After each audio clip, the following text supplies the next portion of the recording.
우리가 살아가는 이 세상에 여전히 우상 숭배가 만연하고 있다라는 사실을 아십니까? 우상 숭배라고 생각을 한다면 우리가 생각하는 어떤 이미지가 있죠. 으슥한 곳 뭘 열면은 비밀 공간이 나오고 거기에 뭔가 신주단지 모시듯 무언가 형상이 있고 그것을 향하여 은밀히 절하고 예식을 치르는 것, 아니면 사이비 교주가 서 있고 그 사이비 교주를 향하여 모두 열광하고 있는 어떤 광적인 모습들, 이런 걸 우상 숭배라고 생각할 수 있는데요. 물론 그것도 우상 숭배 맞습니다. 하지만 지난주에 우리가 묵상한 대로 우상이라는 게 꼭 그런 것만 우상이 아니라 하나님과 나와 너 사이에 하나님 자리를 대치하는 무언가, 그게 아무리 좋은 거라 할지라도 그 하나님 자리를 채우고 있는 무언가가 있다면 그것은 우상이 될 수 있다라는 이야기를 드렸죠. 그래서 제가 지난주에 팀 켈러 목사님이 내가 만든 신이라는 책에서 그 책을 어떻게 설명하는지를 우리가 자막을 보면서 함께 이야기를 나눴었습니다. 그래서 지난주에 봤던 그 자막을 다시 띄워드릴 테니까 다시 한번 복습하는 마음으로 한번 읽어보겠습니다. 시작. 행복이나 삶의 의미, 정체성을 추구하는데 하나님보다 우선시하는 것이 있다면 그것이 바로 우리가 만든 우상입니다. 우리가 우상으로 삼은 것들은 대개 그 자체로는 나쁜 것이 아니지만 아무리 좋은 것이라도 그것을 궁극적인 것으로 여기게 되면 우상 숭배가 됩니다. 네. 아무리 좋은 것이라도 그것을 궁극적인 곳에 놓으면 그것은 우상 숭배가 된다라는 관점으로 아브라함이 아들 이삭을 왜 바쳤을까? 하나님은 아브라함에게 왜 이삭을 바치게 했을까라는 질문을 한번 풀어가 보도록 하겠습니다. 아브라함이 만든 신은 무엇이었을까요? 좋은 것이지만 궁극적인 자리에 올려두지 말아야 될 것. 아브라함에게 있어서 지금 이삭이라는 아들이 우상이 되어버린 거죠. 이 부분에 대해서 우리가 한번 생각해 보았으면 좋겠습니다. 이삭은요, 아브라함에게 있어서 하나님이 주신 아이였습니다. 하나님이 아니면 태어날 수 없었던 아이였어요. 하나님이 아니었으면 마주할 수 없었던 사람이었습니다. 이 아이를 볼 때마다 얼마나 감사하고 감격했겠습니까?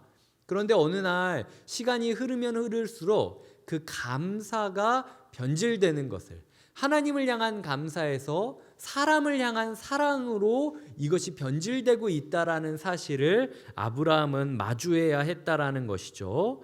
자, 히브리서 11장 17절을 다시 한번 같이 읽겠습니다. 시작.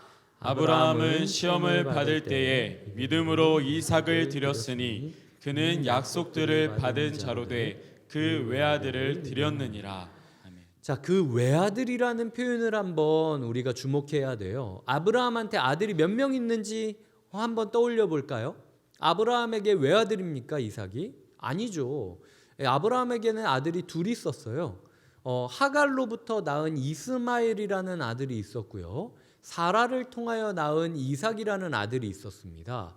엄밀히 따지자면은 아브라함에게 이삭은 외아들은 아니에요. 그런데 여러 가지 상황 가운데 이삭을 외아들이라고 부를 수밖에 없는 상황이 펼쳐졌습니다.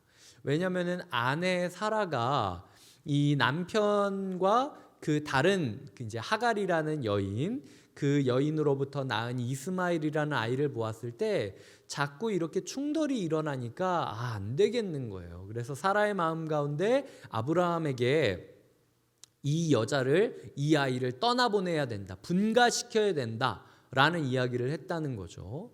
아브라함 마음 가운데 고민이 심했습니다. 아니, 지가 결혼하라 그래서 결혼했더니 지가 이혼하라 그러면 나보고 어느 장단에 춤을 추라는 거야? 라는 생각이 굉장히 그를 번뇌케 하던 그때에 하나님이 아브라함에게 찾아오셔서 말씀하셨습니다. 창세기 말씀을 보면 사라의 말을 들어라. 사라가 그 전에 구절에서 내쫓으라 라고 이야기를 하거든요. 그런데도 사라의 말을 들어야 된다라고 이야기를 하는 거죠.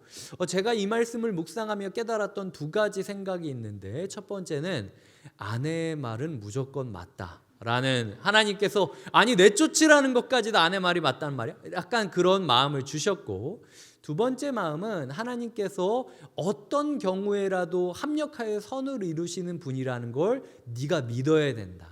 지금 가족 가운데 이렇게 문제가 생기고 분가를 해야 되는 상황이 펼쳐졌지만 그럼에도 불구하고 나 하나님은 사랑의 하나님이기 때문에 반드시 이 어려운 일을 통해서도 사랑을 이루리라 라고 약속하고 있는 거죠. 그래서 아브라함한테 이 하갈과 이스마엘이 한 민족을 이룰 것이고 너와 이삭은 큰 민족을 이룰 것이다 라고 이야기를 하고 있는 겁니다. 네가 지금 봤을 때는 같이 있는 게 좋을 것 같지만 오히려 이렇게 아파하지만 떨어져 있음으로 말미암아 내가 너에게 더 큰 사랑을 베푸는 것을 보여주겠다라고 이야기를 했다는 거죠. 육체적으로 아브라함에게 있어서 아들이 둘이 있었지만 그럼에도 불구하고 지금 한 아들을 분가시켜야 했기 때문에 아브라함에게 있어서 이삭은 유일한 희망, 내 인생의 유일한 증명자. 이삭이 잘못되면은 내 인생이 헛수고했다라는 것이고 이삭이 성공하면 성공할수록 이것 봐, 내가 이것 때문에 믿음의 여정을 시작한 거잖아 라고 자기의 인생을 증명해 줄 수 있는 채점자, 이삭이 그런 존재였다라는 거죠. 외아들이라는 그 짧은 표현에 이삭을 아브라함이 얼마나 소중하게 생각했는지를 우리는 알 수 있다라는 겁니다. 그런데 아브라함에 대해서 지금 이 한 성경학자는 이삭을 외아들로 여기는 아브라함이 위험 수치에 올랐다라고 이야기를 하며 이렇게 이야기를 합니다. 하나님의 약속이 우상이 될 수도 있다. 이삭은 분명 하나님의 약속이었지만 오히려 아브라함이 하나님의 약속을 이 자리에 올려놨을 때 오히려 아브라함 마음 가운데 괴로움이 시작될 수 있었다라는 거죠. 조금 더 쉽게 예를 들어드리자면 이런 경우입니다. 하나님이 우리를 분명히 푸른 초장 쉴만한 물가로 인도하겠다고 시편 23편에 약속하셨죠. 그런데 우리가 마주하는 구절은요, 시편 23편을 보시면 사망의 음침한 골짜기를 지나게 됩니다. 그때에 하나님의 약속을 우상 삼고 하나님보다 우선시하는 사람은요, 하나님한테 억울한 마음이 생깁니다. 하나님, 푸른 초장 쉴 만한 물가라고 했는데 왜 사망의 음침한 골짜기죠? 나를 사랑하지 않는 건가요? 하나님이 잘못된 건가요? 지금 뭐 어떻게 하라는 건가요? 이거 설명 안 해주면 나 안 움직입니다 라고 버티는 모습이 우리 가운데 있을 수도 있다라는 겁니다. 그런데 그 약속이라는 그 단어에 초점을 맞추고 막 거기를 올인하는 게 아니라 약속해 주신 하나님을 붙잡으면요, 사망의 음침한 골짜기를 지나자마자 수많은 원수들 앞에서 만찬을 차려주시는 하나님을 보면서 이야, 사망의 음침한 골짜기가 나는 피해야 될 존재라고 생각을 했는데 여기를 뚫고 가는 하나님의 축복과 만찬이 있구나라는 것을 오히려 깨닫고 감사하게 되는 은혜가 있다라는 거죠. 그런데 아브라함과 우리는 하나님이 주신 그 약속, 하나님 나를 사랑한다고 했잖아요. 하나님 나한테 축복 주겠다고 했잖아요. 하나님 내가 이렇게 하면 잘 될 거라고 했잖아요 라고 하는 그 약속에만 마음을 둔 나머지 정작 약속을 해주신 하나님의 손길은 외면하고 있는 모습을 그리고 있다라는 게 이 아브라함의 문제였다라는 거죠. 하나님은요, 이게 위험하다고 생각했습니다. 왜냐하면은 이삭이 지금 인간인데도 불구하고 하나님 자리에 서 있는 거잖아요. 하나님 보시기에 사람이 하나님 자리에 섰을 때 느껴지는 그 압박감과 부담감이 그를 뭉개버릴 것을 고민하셨어요. 혹시라도 이삭이 아브라함과 사라라는 부모님에게 네가 우리 집안의 희망이야, 너밖에 없어, 이제는 너만 남았어, 네가 우리 꿈을 이뤄줘야 돼 라고 막 부담을 주면은 이삭이 무너져 버릴까 봐 걱정이 되신 거죠. 다음으로는 아브라함이 걱정됐던 겁니다. 아브라함을 너무 사랑한 나머지 그냥 지나칠 수도 있는데 저러다가 그냥 지가 안 되면 말지 뭐, 버리고 다른 사람 구하지 뭐, 이게 아니라 하나님이 아브라함을 너무 사랑했기 때문에 아브라함이 혹시라도 하나님 자리에 이삭을 올려둠으로 말미암아 인간 관계가 꼬이고 하나님과의 관계가 어그러져서 상처 주고 상처받을 것을 하나님은 걱정하신 거예요. 그래서 하나님은 네가 지금 너도 모르는 상태에 이삭을 우상 숭배하고 있다라는 거를 좀 알아야 될 것 같다라고 이야기를 하면서 명령을 해주고 있다라는 거죠. 하나님이 모순된 명령을 하고 있습니다. 왜냐하면은 18절을 한번 같이 읽어주셨으면 좋겠습니다. 18절입니다. 시작. 그에게 이미 말씀하시기를 내 자손이라 칭할 자는 이삭으로 말미암으리라 하셨으니. 자, 이미 말씀하셨다라는 게 문제인 거예요. 왜냐하면은 아니 지금 이 아들을 이스마엘을 떠나보내라고 하면서 했던 말이 이삭을 통해서만 약속이 이루어질 거다라고 얘기를 했거든요. 근데 약속은 이삭으로만 말미암아 이루어질 것이다. 동시에 이삭을 죽여야 된다. 이게 말이 안 되는 문제가 주어졌다라는 거죠. 이걸 어떻게 해석해야 되고 어떻게 풀어가야 될지 아브라함에게는 고민이 많았습니다. 그런데 아브라함은요, 이 해답되지 않은 그 질문들 가운데서도 하나님이 왜 나한테 이런 말이 안 되는 명령을 하신 거지? 라는 고민을 하기 시작을 합니다. 그 고민의 중심에는 사랑이 있었다라는 거죠. 소설가 이승우라는 사람이 쓴 사랑이 한 일이라는 소설책이 있어요. 그 소설책을 보면요, 이삭이 아버지가 갑자기 어느 날 우리가 길을 떠나야 된다, 예배드려야 된다라고 하면서 이삭과 종들을 붙잡고 길을 떠나는 여정을 되뇌이는 이삭의 묵상이 그려져 있는 소설책입니다. 아브라함 아버지가 자기에게 한마디 하지 않았어요. 그냥 죽을 것 같은 표정으로 정말로 막 속이 썩어 문드러지는 마음으로 뚜벅뚜벅 그냥 아들의 손을 잡고 걸어갈 뿐이었죠. 근데 그 어린 아들 이삭이 아버지의 등을 보며 아버지의 옆모습을 보면서 생각하게 됐던 깨달음을 그 소설책에는 이렇게 기록되고 있습니다. 제가 읽어드릴게요. 그것은 사랑 때문에 일어난 일이다 라고 아버지는 나에게 말했다. 아버지가 옆에서 말했던 게 아니라 너무 괴로워하면서 재물 없이 자기의 손을 붙잡고 갑자기 예배드리러 가는 아버지의 얼굴을 바라보며 이삭은 그 생각을 했다는 거예요. 내가 너를 사랑하지 않았다면 그 일은 일어나지 않았을 것이다. 일어날 수 없었을 것이다. 사랑하지 않는 아들을 바치라는 요구가 어떻게 시험이 되겠느냐? 사랑하지 않을 때는 어렵지 않게 할 수 있는 일이 사랑하면 어렵게도 할 수 없게 된다. 이 문장이 저의 마음을 울렸습니다. 우리의 인생 가운데 문제가 생길 때가 있죠. 관계 가운데 어려움이 있거나 아니면 풀리지 않는 문제가 우리를 짓누를 때가 있어요. 그런데 한번 생각해 보죠. 우리가 그 문제 가운데 내가 무엇을 사랑하고 있었는지가 드러내지는 거예요. 내가 그걸 대수롭지 않게 여기면요, 나에게 아무런 상처도 주지 않습니다. 지구 반대편에서 나와 상관없는 사람이 막 죽어가고 아파하고 너무 슬픈 일이지만 우리 마음 가운데 쯧쯧이라는 단어 외에는 우리를 막 구기고 뭉개고 짓누르지는 않는다라는 거예요. 오히려 내가 사랑하는 한 사람이 바늘에 이렇게 찔려서 피가 나는 모습이 나에게 더 큰 무거움과 더 큰 괴로움이 되고 있다라는 거죠. 우리의 인간관계와 삶 가운데 우리를 괴롭게 만드는 일이 있다면요, 풀리지 않는 문제, 아브라함이 경험했듯 풀리지 않는 문제가 있다면 그때 우리는 생각해야 된다라는 겁니다. 내가 누구를 사랑하고 있나? 내가 누구를 사랑하기 때문에 이렇게 힘들어하고 있는 거지? 저 사람이 나에게 너무 큰 상처를 줬는데 내가 아픈 이유는 뭘까? 저 사람을 내가 아무것도 아니라고 여기면서 길가에 지나가는 누구라고 여기면은 상처받지 않아. 근데 나도 모르게 저 사람을 내가 너무 사랑하고 있었구나. 이걸 깨닫게 되면요, 아무리 나에게 상처 주는 사람이 있다 할지라도 미워하지 않게 됩니다. 왜냐하면은 내가 지금 상처받았던 건 저 사람 때문이 아니라 사실은 내가 저 사람을 너무 크게 사랑하고 있었다라는 걸 확인하는 시간이기 때문에 저 사람이 아무리 찔러대도 저건 저 사람이 나를 배신한 게 아니라 오히려 내가 저 사람을 너무 사랑했구나 라는 생각을 깨닫게 된다라는 거죠. 내가 어떤 것을 사랑하고 있었는지, 돈을 사랑하고 있었는지, 사람을 사랑하고 있었는지, 하나님의 약속을 사랑하고 있었는지, 내가 무엇을 사랑하는지를 드러내게 하는 자리가 시험의 자리라는 사실을 기억해야 된다라는 거예요. 아브라함은 모든 일이 사랑 때문에 벌어졌던 일이라는 사실을 깨닫게 되었습니다.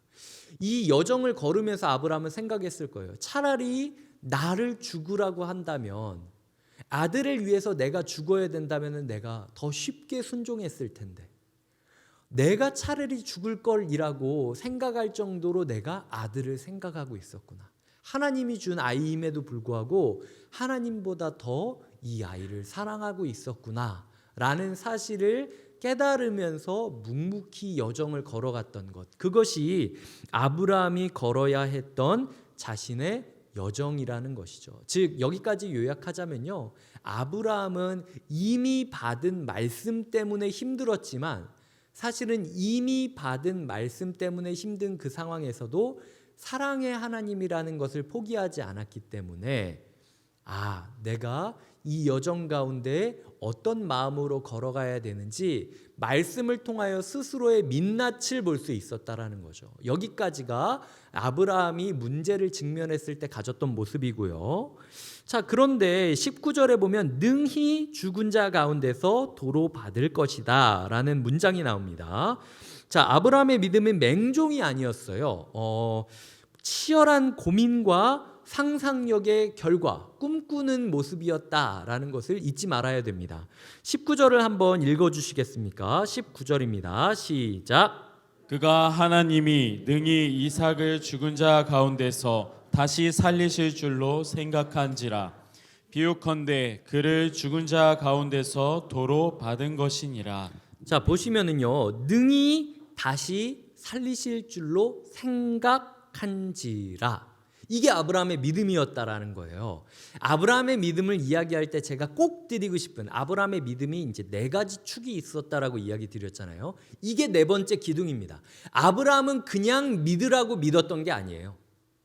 그냥 생각 없이 야, 너 나 못 믿어? 무조건 믿어. 이게 하나님이 원했던 믿음이 아니라는 거죠.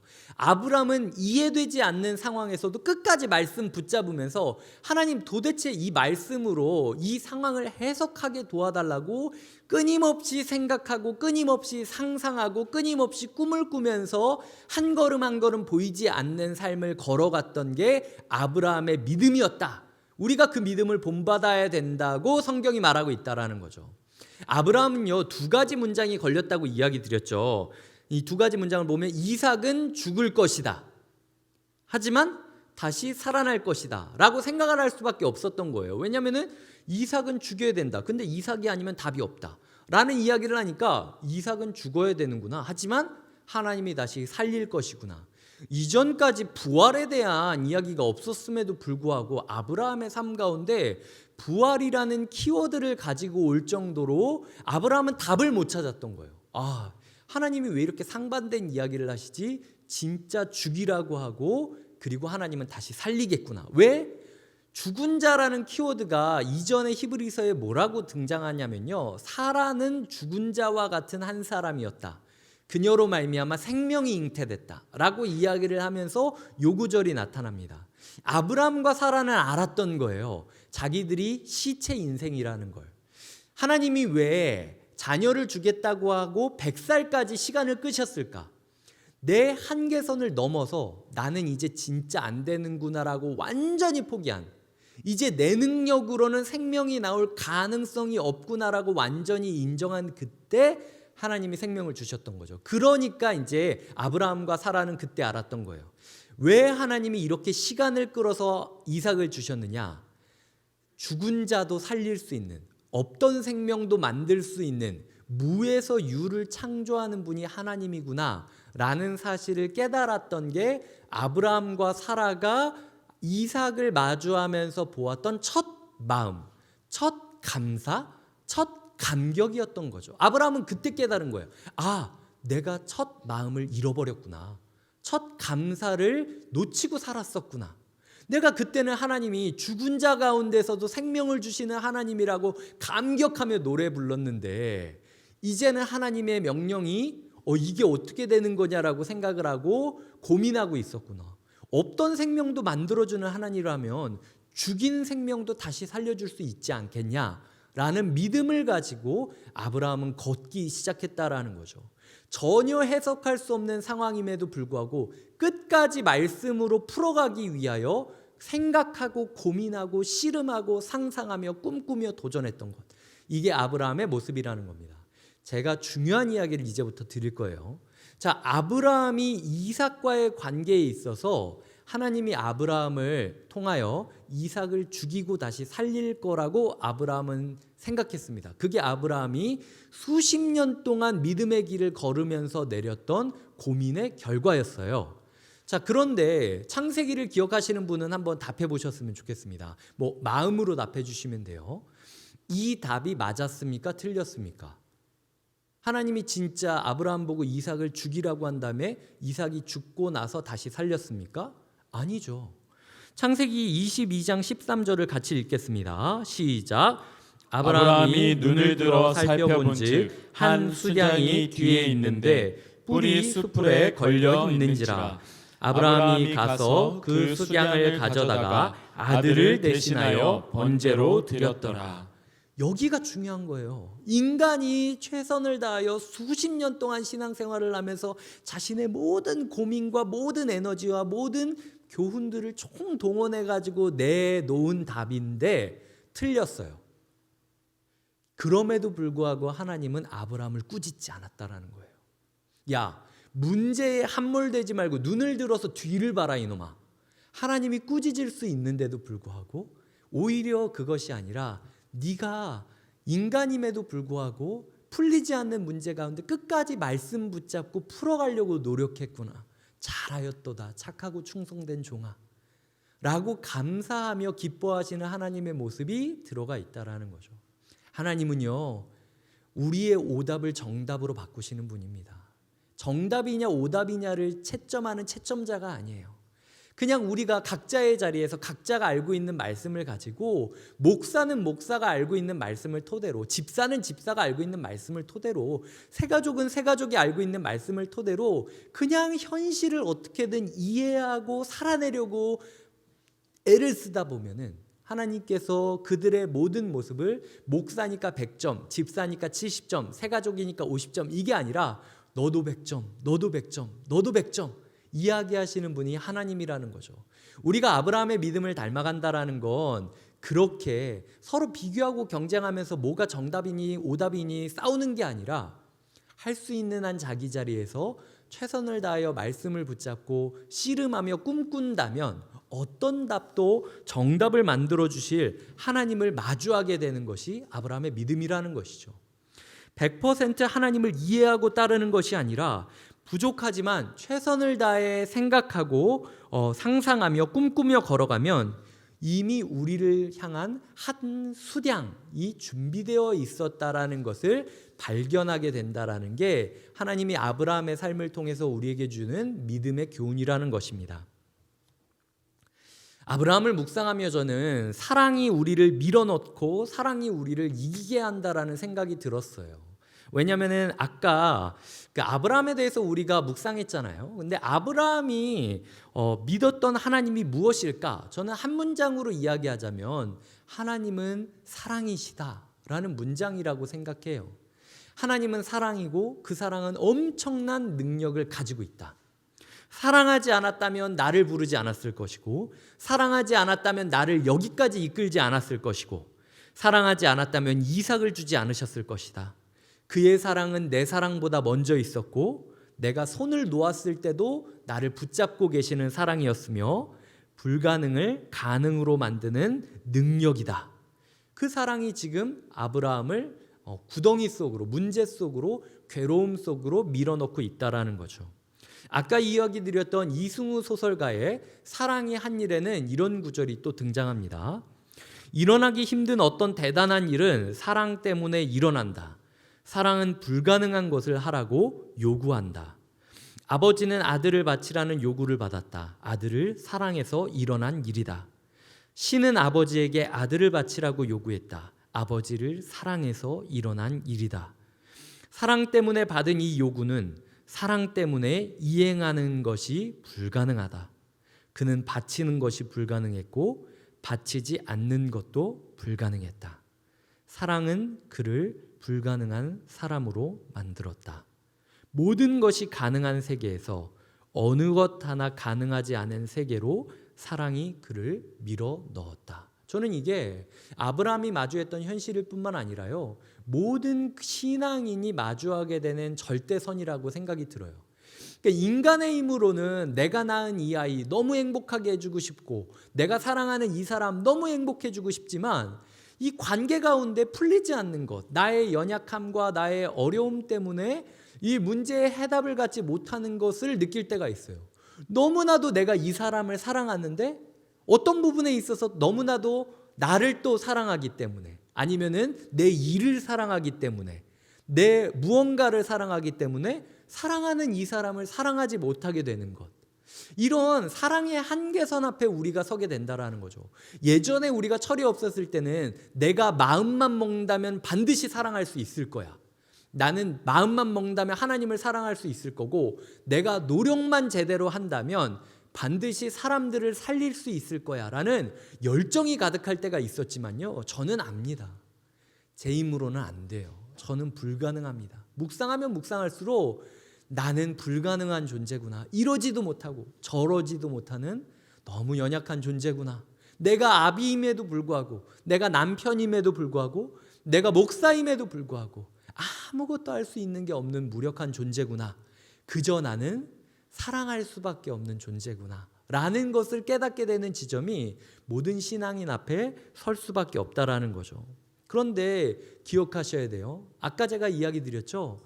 내가 무언가를 사랑하고 있는지를 깨닫게 되었고, 이제 하나님이 나의 사랑이다라고 고백하며 아들을 드리려고 했을 때 내가 오답을 체크했어도 하나님은 그걸 정답이라고 불러주신다라는 걸. 하나님께서는 우리의 연약한 믿음 또한 온전한 믿음이라고 불러주시며 품어주시고 받아주시는 분이 사랑의 하나님이라는 거죠. 그게 사랑의 능력이라는 겁니다.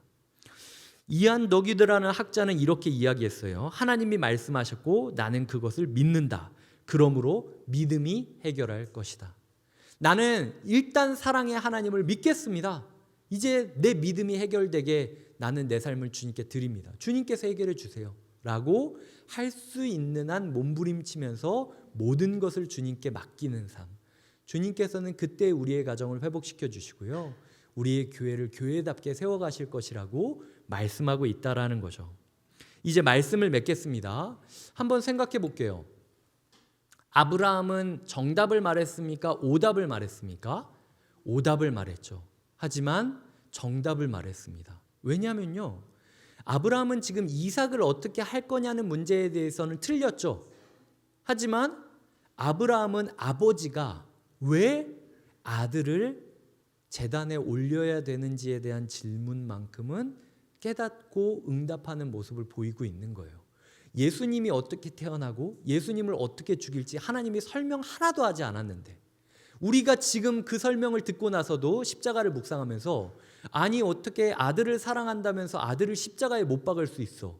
이건 아들을 사랑하지 않던가 뭐 그런 거 아니야? 라고 의심하는 사람들 앞에 아브라함은 먼 훗날 십자가를 보며 얘기할 수 있었다는 거예요. 난 이거 알아. 난 이 마음 알아. 왜 아들을 죽여야만 할 수밖에 없었는지, 그럼에도 불구하고 아들을 왜 다시 살려야만 했는지 난 그 마음 알아. 지구상에 유일하게 아브라함은 하나님 아버지의 마음을 이해하고 공감할 수 있는 완벽한 정답을 얻었던 거예요. 그가 구했던 문제에서는 오답이었지만 그가 상상도 하지 못했던 진리를 깨닫고 진리를 공감하게 되는 것, 그게 아브라함이 믿음으로 말미암아 얻었던 열매. 누구보다도 하나님의 마음을 너는 알지 라고 이야기하는 그 하나님의 눈물을 아브라함은 이해할 수 있었다라는 거죠. 한 주간요, 우리의 삶 가운데 여러 문제가 있을 겁니다. 하나님이 주신 가족인데 왜 나를 이렇게 힘들게 하죠? 하나님이 주신 일인데 왜 나를 이렇게 고통스럽게 하죠? 하나님이 주신 교회고 하나님이 주신 세상인데 왜 나는 이렇게 절망스러워해야 되죠? 라는 마음이 드신다면요, 내가 누굴 사랑하고 있는지 한번 점검해 보셨으면 좋겠어요. 내가 하나님이 아니라 이 관계를 소중히 여겼구나. 하나님이 아니라 이 일을 통하여 느껴지는 나의 만족감을 소중히 여겼구나. 여러 가지 것들을 통하여 내가 하나님 아니라 무엇을 사랑하고 있었는지를 확인하게 되실 겁니다. 그리고 그럼에도 불구하고 끊임없이 하나님의 은총을 구할 때 하나님은 틀린 답도 완벽한 정답이라고 불러주시는 은혜를 마주하게 될 거예요. 우리는 은혜가 아니면 살 수 없는 사람입니다. 은혜로 말미암아 이기는, 영원히 어떤 문제든 이겨내는 사랑을 경험하시고 살아내시는 한 주 되시길 주님의 이름으로 축복드립니다.